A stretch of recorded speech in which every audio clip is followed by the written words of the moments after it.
All right, well, it is now time for another edition of our weekly Dollars and Cents. Tom joins us now live from the Resource Center. How's it going, Tom?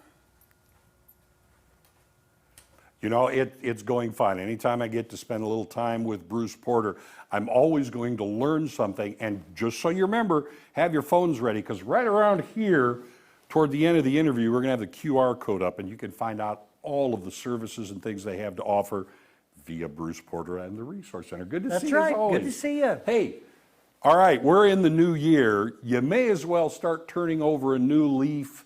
Financial health tips is a great way to start. Hey, it is. It's a good way to start the year because we need to constantly be reminded of what we need to focus on. All right. So I'm going to give you a little exercise. Let's try the 50-30-20 rule. All right. Something that I read that kind of made sense. 2023 income goals. 50% of your income used for bills and essentials.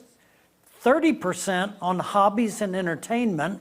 20% on savings and additional debt reduction. I think that could work. It could. However, depending on your time of life, where you are in life, that may have to change a little bit. I'm going to say it's easier to go for the 30 and 20 to make sure you keep that 50% working, right? That could be, yeah, absolutely.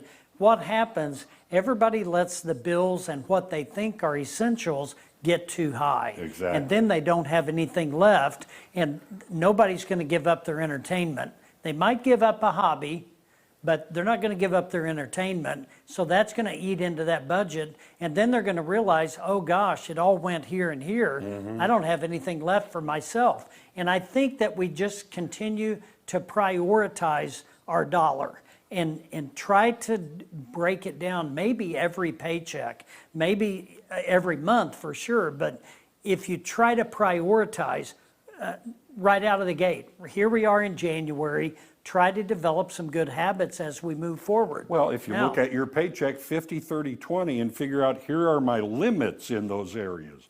Don't make it a limit up here. That's right. It's it in might black help. and white. And we're talking about getting started off on the right foot for the rest of the year. Set money aside for things you want to do. I think this is important. Instead of just at a whim going on a vacation or taking a trip, I think you plan for those expenditures. Traveling, vacations, starting your own business, or investing in hobbies. You know, these are the things that people sometimes will take money out of the other parts of their budget and use for this when they shouldn't.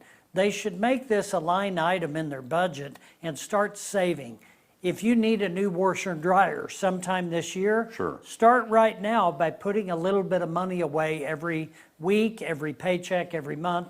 And then by the time you need to make that purchase, at least you will have some money that you didn't plan on. You'll also know if you can afford it or not. And that's right. And you won't try not to finance those items. They make it very appealing. A lot of companies will offer very attractive financial rules, but try not to do that. Try to pay cash for those types of items. All right. And then review your insurance coverage. A lot of people, you know, we've talked about this several times, but this is something that you can actively do to help put more money in your pocket.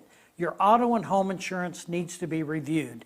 Umbrella insurance, if you have assets that you need to protect substantially, you need to consider an umbrella policy. It goes over everything. Let me ask you about umbrella and combining. Is it just a merchandising ploy, or is it better to combine, like your homeowners, your auto, have an umbrella with one company? It does. It makes sense in some cases. Okay. Now, what you may realize, your home insurance may go up, but your auto insurance goes way down. So effectively, you're saving money, but you're spending a little bit more here and a little bit less here, or vice versa. If you have substantial assets, substantial savings, retirement, you need an umbrella policy for the what if. You need to make sure that you're protected from any liability. That's what that's for. Now, insurance coverage is just something that people don't check, and they should, because inflation is a real thing. Yeah, we've got about 1 minute. Consider coming to one of our estate planning workshops. We do them every month. We have daytime and evening workshops, and they're vital information, especially if you're leaving inheritance to your family, your children. If you have minor children, who's going to be in custody of your children if you don't come home? So if you're a young family just starting out, let's chat, because you need an estate plan for those minor children. There's the QR code. There's the number. There's Bruce. Talk to him. He can give you all the great advice. Yep. Always good to see you, Bruce. Good to see you. Back to you guys.